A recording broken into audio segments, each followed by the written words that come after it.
I'll just say one more word here before handing it over, which is some of the new updates. The county is, or updates on the county's efforts to address homelessness. The first is that we are, because after all, we do know that our unhoused population can be the cause of many fires, unfortunately. So the first thing is we are moving forward with adding behavioral health bridge housing on SoCal Avenue. This is at the location of our current psychiatric care facility.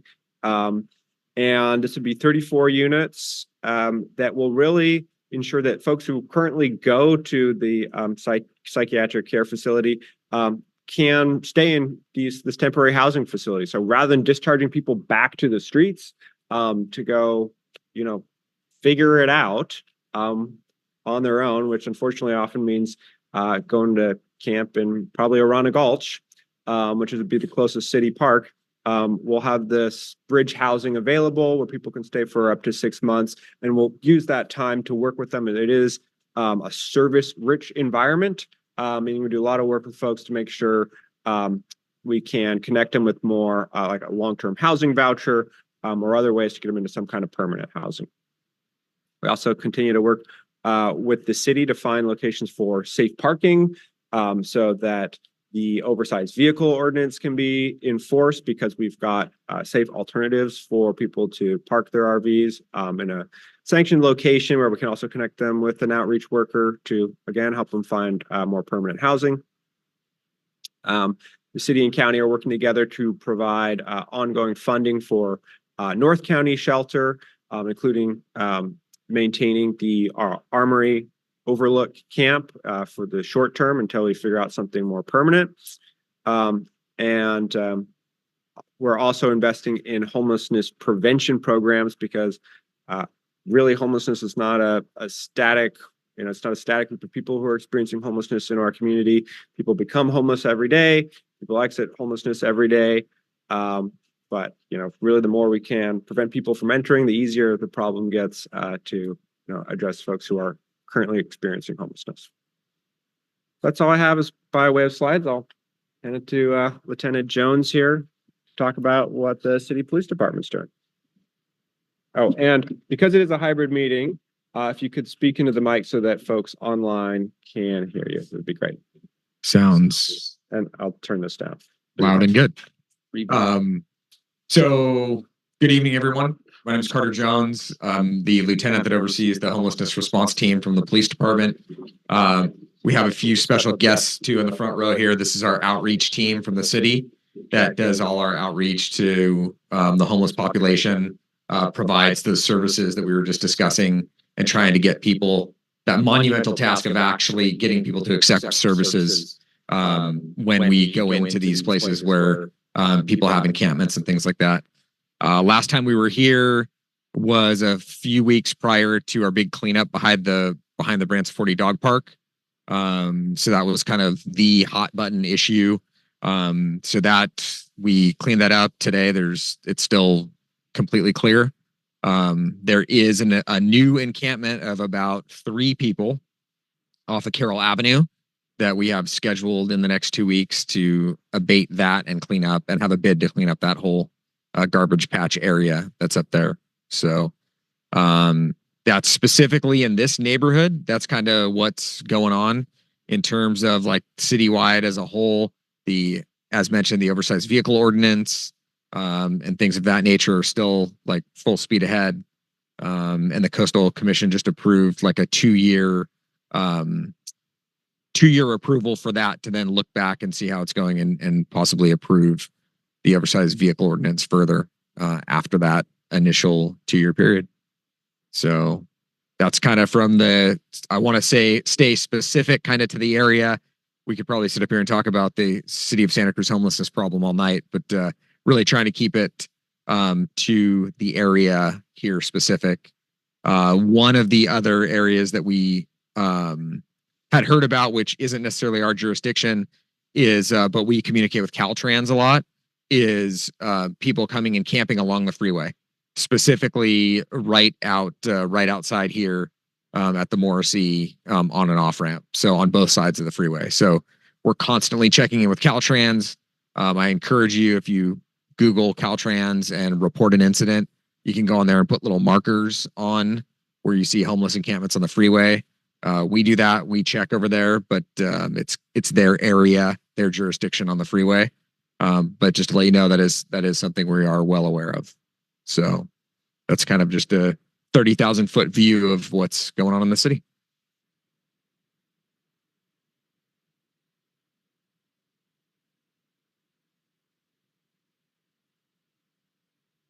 Decision-making process that goes into prioritizing the encampments. The one on Carroll Avenue, in fact, has been there for about 5 months, and well over 30 or 40 calls have been logged on that. It's not just 3 people, but there's daily traffic going up there, so they're clearly shooting up. So I'd like to kind of better understand, help us all understand what criteria is used. So far, what I've heard is that the larger the camps, they seem to get the attention. Do drugs come into play? Do locations? These are like 100 yards from residents, and the residents have told me they're afraid to go out at night. So what criteria is used to separate large and small encampments? Yeah, that is a great question.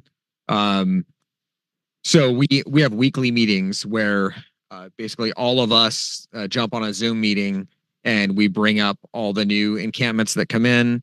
Obviously, if there is a more critical area like next to a school around kids, likelihood of fire, things of that, we're coming out of the wet season into the drier season.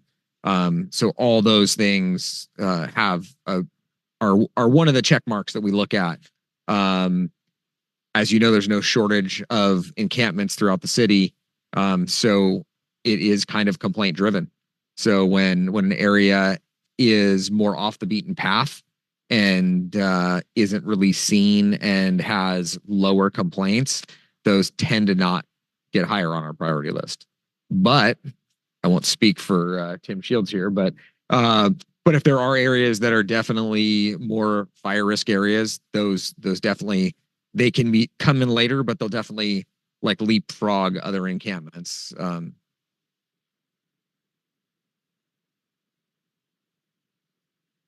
Where they've been for 4 or 5 months now is exactly where we've had like 3 air-supported fires over the last 5 years. So I would think that would immediately elevate priority. Just because we've had 3 fires there, and no other place in the park have there been fires, but where these homeless encampments are. Yeah, it's definitely something we consider, and we all in these meetings we all sit down and say, okay, what's our priority list for the week? Okay, we're gonna go tag some places on some camps on Coral Street, over by the railroad tracks, over by Swift, because it's over by like Georgiana Bruce Kirby School or something, or I'm sorry, off of Encinal, and then maybe on the west side and things like that. So it's a sliding scale, but they definitely take priority in certain situations.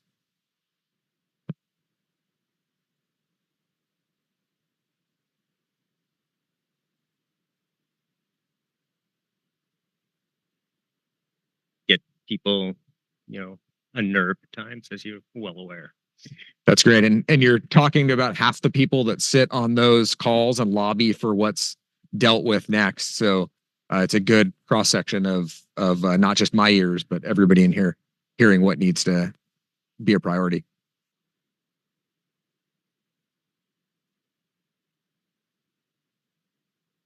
That you're doing. This is Abby Young with Firewise. I'm just really grateful that we have the police department here, and how I'm interested in how you do liaison with the social services and with fire, especially when you have individuals that need to be redirected. I know it's hard to convince, but how do you do that? It's not by force, but tell us a little more about how the intervention teams work. Absolutely. Well, I'll defer to Sergeant Dustin Ross on that, because he's actually the one who's the boots on the ground with the outreach team right here. And he'll be able to explain exactly kind of what a day looks like in the life of integrating both those teams. Hi, everybody. Again, Dustin Ross with Santa Cruz Police Department. I've been with the police department for about 16 years now. Myriad of different jobs, been doing homeless response off and on for the last 6 years or so. To answer your question, So what typically happens once the priorities are set each week, sometimes they're reset, sometimes there are bigger problems that are ongoing, so they get a couple of weeks, 2-3 weeks, what have you. Usually what happens, Jeremy, Erica, and Jen here are wonderful outreach workers. They will go out, they will contact everybody in that area, whatever priority area has been set. Again, if I'm speaking out of turn for you guys, please stop me if I get it wrong.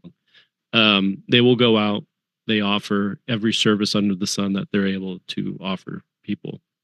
Some of those people take those services, some of those people do not. When folks don't want to take those services, then my team comes out, we do our noticing. It's usually, legally, it's a minimum of 24 hours to vacate the area.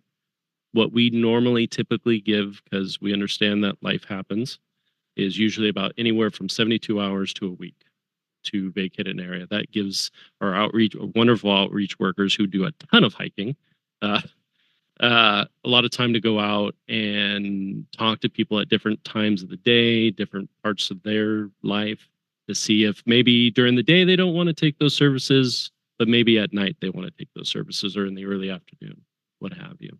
And then when the cleanup day comes, my team comes out, make sure usually either city workers or third-party contractors make sure they're safe, and we have outreach workers on our cleanup days as well.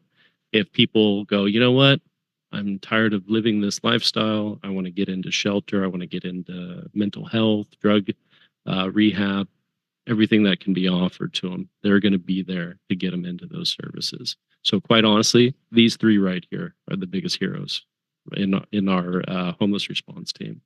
Did that kind of answer it, hopefully? Thanking your outreach workers. That's a very tough job. I hope you have funding for more, because that's always the hope. Interface, but you're doing a really important job. Thank you. And the liaison it's really helpful to know that. Thank you. These three here, they're on the ground every day. They're out there putting in the work. They're doing the good work out there. I'm really proud to be able to work with them in this. Thank you.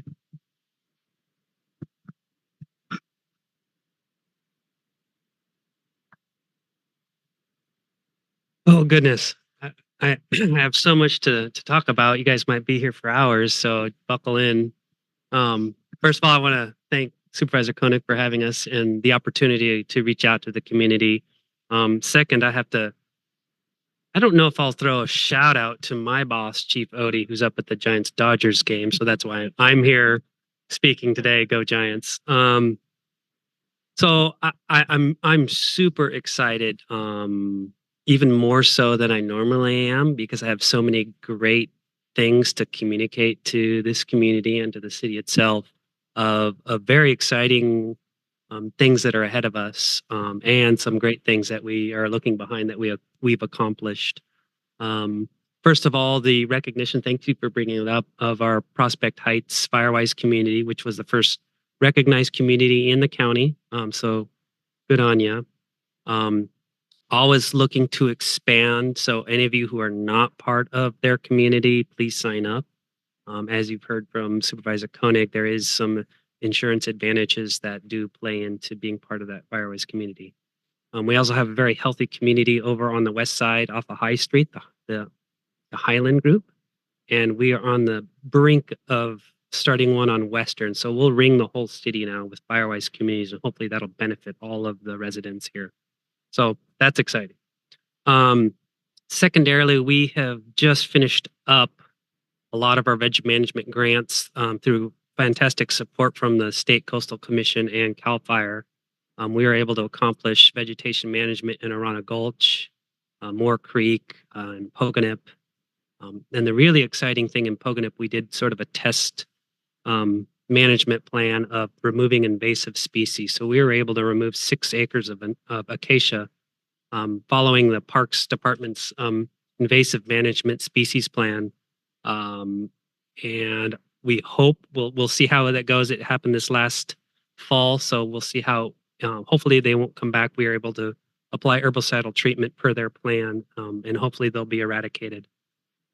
The wonderful thing about the Parks Department and with State Coastal Commission, this was a last minute Hail Mary to get this work done. They also funded some replanting of some native species to replace the invasive. So that's always a great thing to hear, that we're not just looking at wildfire management in terms of cutting, but we're also looking at forest health and bringing the forest back to what it should be. So that's always a very encouraging, and working hand in hand with the Parks Department on that. So again, exciting things that we have done.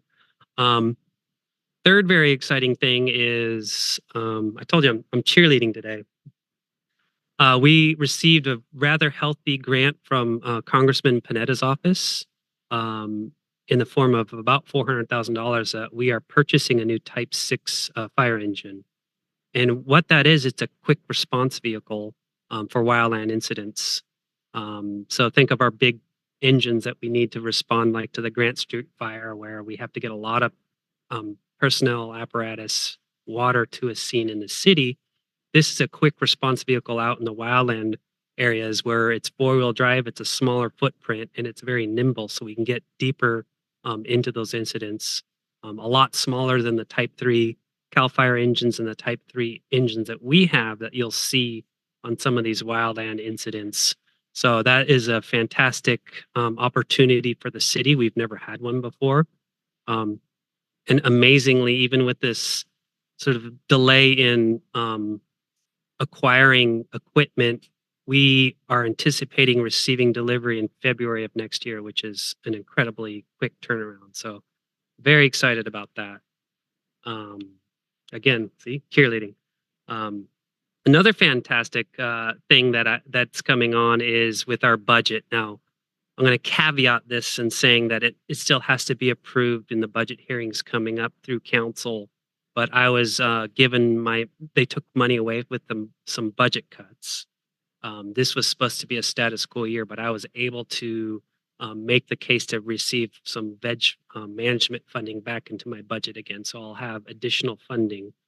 And for your neighborhood, what I would like to do, and again, work with the Parks Department, is addressing some of those invasives.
Might not have heard all that. I'm not going to repeat it. I apologize.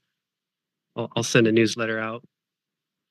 But the citywide resiliency plan. So we're really looking at all of our open spaces, and again, the forest health and the wildfire safety, fire access, all into one sort of document that it's a roadmap for how we want to address each area, and vegetation management. What types of vegetation's there? What types of invasive species are there? How often do we have to go and manage it? How much do we have to manage? What do we have to do to maintain our fire access in? Protecting all of our critical water infrastructure to make sure we have water to fight the fires, protecting the homes that surround our public lands. So very excited. We just awarded the contract last month to a consulting group. So we will be kicking off that project this July and anticipating completing that a year from there. It's going to be pretty intensive, where they're going to do site visits throughout the city and county. As most of you know, the water department owns property all through the county, including the Newell watershed, which is where Loch Lomond Dam is, and all of our water comes from. So we really want to protect all of our water infrastructure and sources as well. So that's exciting. All these exciting things.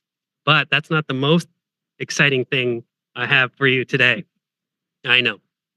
So, and I want to introduce someone to all of you, and this has been a long time coming because since last fall we had our OES manager retire, and so we've been trying to hire a new OES manager, and we were fortunate enough to hire Meredith Albert, who's here today. Thank you. And she comes from the city of Cupertino, and she really specializes in disaster response, but also emergency evacuation out of neighborhoods. And so one of the projects she worked in Cupertino, she worked with the Genesis platform, which is Cruz Aware, right? Correct? And set up evacuation maps, reached out to the community to engage them to make sure that they knew where the evacuation routes were. So we're looking at doing something very similar in your neighborhood especially, but throughout the city to really address that. In addition, she'll be helping out with acquiring more grant funding for us for more vegetation projects and more toys for all the firefighters that I have. So I'm super excited about her coming on board and welcome you. This is day 3 for her, so I didn't want to put her up in front of the firing squad, so to speak, and have to answer any questions. But for future meetings, she will be participating and she will be available for the barrage of questions from all of you. The second special guest I have is her partner Brian Garcia of the National Weather Service, who provides us with the amazing weather forecasts for all the winter storms we have. And he's such an asset to have directly interfacing with our county, all our county partners up and down and within the whole Monterey Bay area. So thank you for coming as well. And we're really glad to have you here. And we're really fortunate to have Meredith as part of our team. And we're super excited. So. And I probably have some more exciting things to say, but I'll hold on to them. All right. Next, I'm gonna. Oh, sure. If you could just mic so that the folks online can hear. Question. Super exciting news. The roadmap sounds awesome. Do you plan to work with the Firewise groups and other communities to maybe get some input for that roadmap? For instance, areas of the park we might want to make sure get elevated. So we're going to take, for the resiliency plan itself, we're really going to take a holistic approach and look at all areas. And so this is a huge project. We will be speaking with like leaders of the Firewise communities to identify these areas. But Tony and I are very well versed in all areas, in his staff and my staff of the city. So we will be reaching out. We're not going to be holding a whole myriad of community meetings like they did with the CWPP. It's a little bit different because that's more of a community plan. This is more of a city property, city facility plan. But yes, we will be engaging that. And I also wanted to note another exciting point. Thank you for bringing the slides from the insurance commissioner. I thought that of all the questions I get, I think I get those the most now in terms of insurance. So it's fantastic that he came and spoke and you were able to bring that to us today, because it is something that I hear almost daily in terms of what's going on with our insurance. My policy got dropped. What can I do? And I do know that a member on the Highland group just got a 10% discount on their insurance policy because of the Firewise group. So that's an added benefit of being part of the Firewise community. Just something to keep in mind. Thank you, Chief Shields. I'll just call you anytime I need to pick me up. Next, I'm going to hand the mic to our Parks Director, Tony Elliott. All right, thanks very much. We got a little reverb on the computer screen up here, so I feel like I'm in a 80s hair band or something like that. So anyway, good to be with you all. My name's Tony Elliott. I'm the Director of Parks and Recreation for the city, and I believe that Supervisor Koenig may be my long-lost brother. We're still trying to figure that out. But anyway, that aside, good to be with you. hard to top Chief Shields and the updates from the fire department. But as Chief Shields mentioned, working very collaboratively with the fire department, with the police department, with the homeless response team here, as well on a lot of projects. So I'll talk first about De La Viega Park. De La Viega is in many ways Santa Cruz's central park. We have many different parks crews that work within this one park. Some of these folks you may know. So Blake Wessner is our open spaces and greenways supervisor. He works on the trails in the sort of De La Viega wilderness with his teams. Miles Hicks is our golf course superintendent. He manages the maintenance of both De La Viega disc golf course and the ball golf course in Upper Park. And then Leslie Keedy is our urban forester. You all probably know Leslie, who does a lot of work out here as well. And then our neighborhood parks crew that actually maintains all of the city's medians.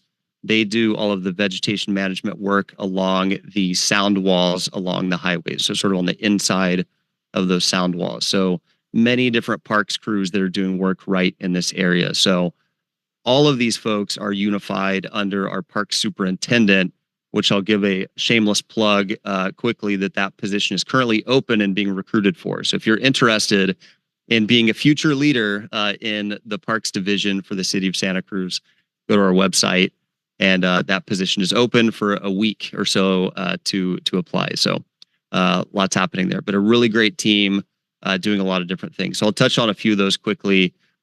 So our annual fire break work or veg management work in De La is happening here as we get into June. So we're waiting for soil moistures to reduce so that basically we can come in and clear vegetation and don't have to come back a second time in late June or July. So as far as Brookwood, several areas within De La Viega, Arana Gulch as well, Jesse Street Marsh, and really throughout the city park system doing a lot of that vegetation management work, starting here the first week in June, conditions pending. So coming up very soon.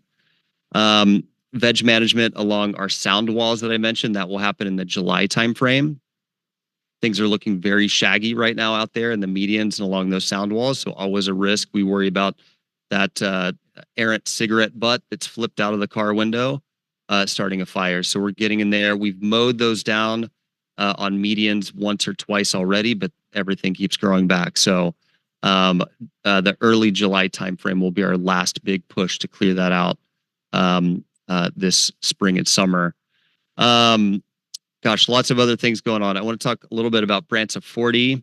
We are working with the county along Branch of 40. We've had a lot of RV parking, illegal parking along Branch of 40 over the past year. So we're working together to look to install a split rail fence that will have a park look along Branch of 40 to help mitigate the sort of unsanctioned parking areas along Branch of 40.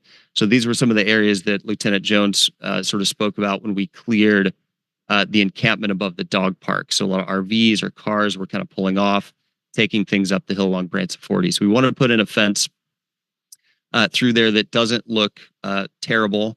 We're not talking about chain link fences or anything like that, but talking about a split rail fence that can have the effect of defining where you can park and where you can't park along Branch of 40, and allowing our colleagues of the police department and fire department to be really clear, again, how to enforce that or how to think about these areas that are sort of undefined and can be problematic. So working on that as well. Lots of other things we could talk about, but on the grant side of things, I wanted to mention that the Parks and Rec Department received a USDA forestry grant for $1 million recently. So we will be hiring a resource ecologist, and Leslie Keedy, who I mentioned, will be spearheading the implementation of that urban forestry grant. We have a street tree master plan. If you have never checked that out, it's a pretty progressive and aggressive document in terms of reforesting our community with native trees, native plants, and to a large degree, mitigating invasives, managing this vegetation that can often cause fire or other environmental issues. So $1 million grant. We hope to really do some good work with that over the next year, really over the next 3 years, So much more to talk about there. And that's really an implementation of our street tree master plan. So as we talked about, we're not just cutting vegetation out, but we're really trying to plant good vegetation back in its place. So I'll pause there and happy to answer any questions as we get into it. And forgive me if I've lowered the excitement from Chief Shields, but eager to talk more. So thank you. Yes. Any questions specifically for?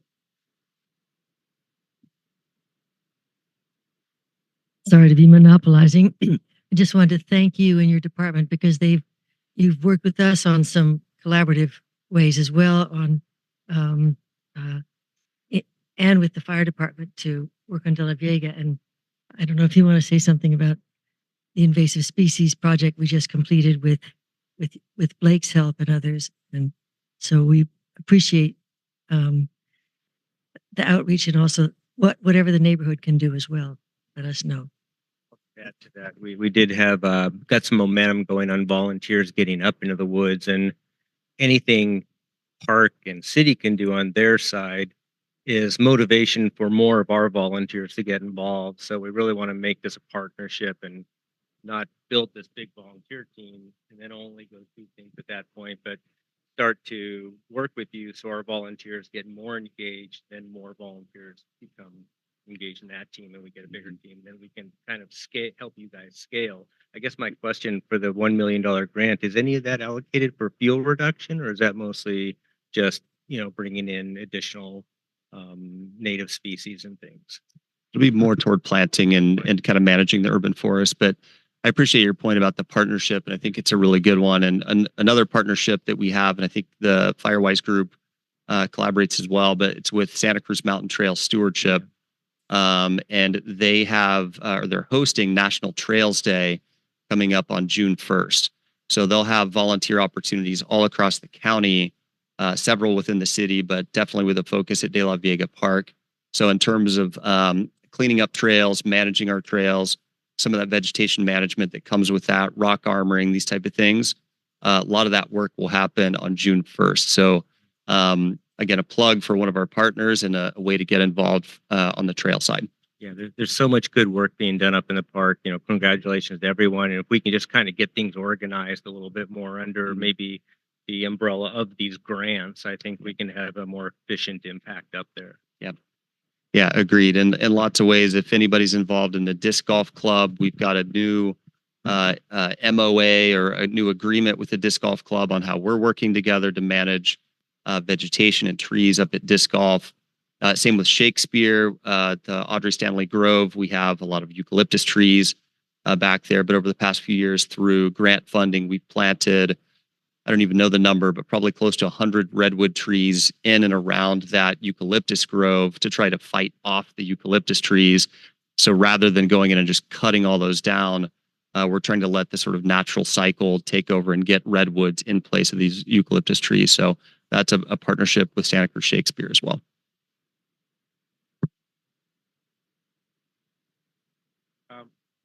Laura, is there anything that you wanted to add? Sure. I mean, thank you so much, Supervisor Koenig. You did a really great job summarizing what the representative from the Department of Insurance recently communicated to the Board of Supervisors about the essentially insurance crisis that's happening here in California right now. I wanted to communicate my office's role in being a liaison between constituents and essentially the California Fair Plan, in that you can call your senator's office anytime and say, you know what, I'm having a ton of trouble. I just got dropped from my insurance company. I don't know where to turn. I don't know who to contact.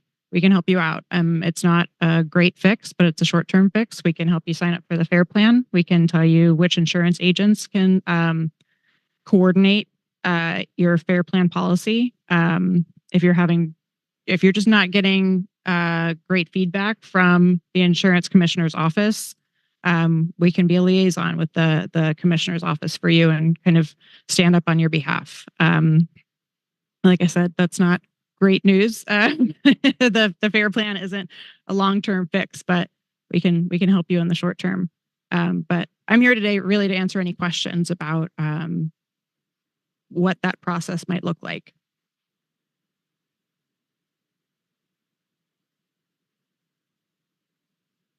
All right.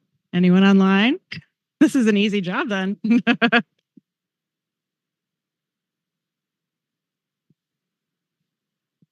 Really, if there's discounts to be offered, how does that get submitted? How does it get tracked? Those types of process related things, because we'll probably get asked those questions. Right. Let me look back at my notes.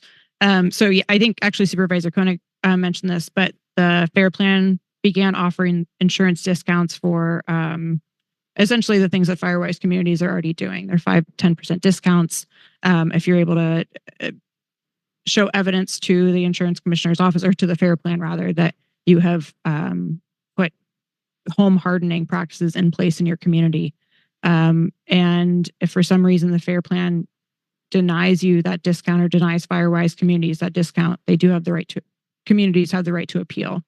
And frankly, I'm not sure what the ins and outs of that process are, but as we start getting calls about and questions about it, we'll certainly investigate and be a champion along the way.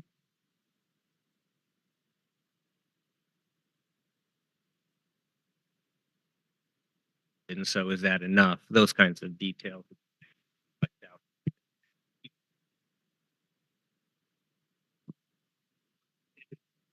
Island Group, Angela, she just was the one who got the discount, so she'll know how it's done. So I would reach out to the Highland Firewise group, and they'll be able to provide more detailed information for you.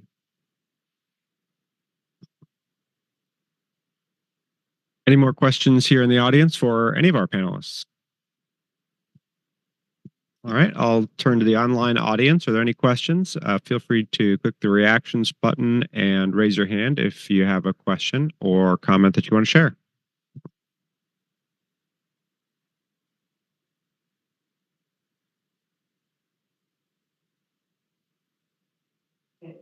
Okay. I haven't received any questions so far online. All right, thank you, Shane. Well, if there are nothing more to say, then thank you everyone for coming out tonight. We really appreciate you guys taking the time to be involved. And let's find every opportunity to get more folks involved with Firewise. All right, thanks everyone.